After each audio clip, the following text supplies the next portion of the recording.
Let's get right into this review for Crime 101.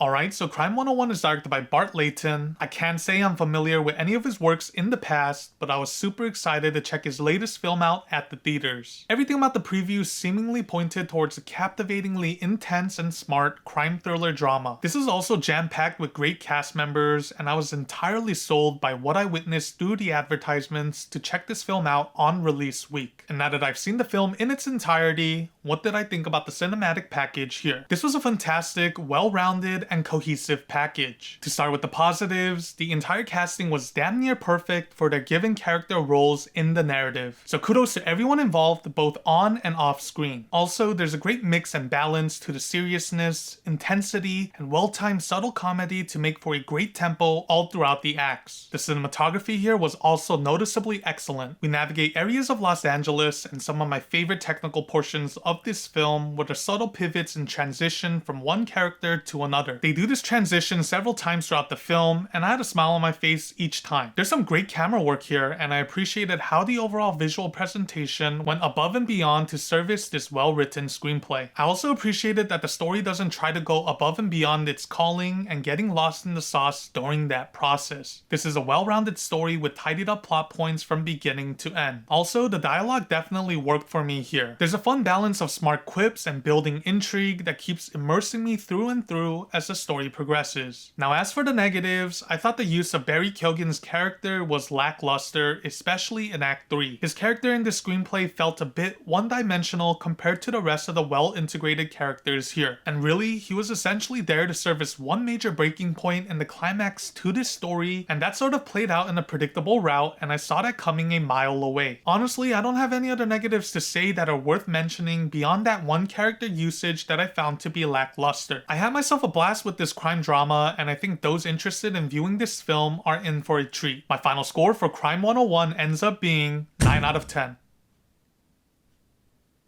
Honestly, anyone remotely interested should definitely give this a go at the theaters. Great performances, a well-written screenplay, and solid execution of the technicals behind the production process allows this film to shine bright as one of the better cinematic packages early on in 2026. Anyways, thanks for checking this review out. I'll have more coming out next week, so stay tuned for that. Like and subscribe if you haven't done so already, and I shall see you on my next upload. Until then, stay safe out there and peace.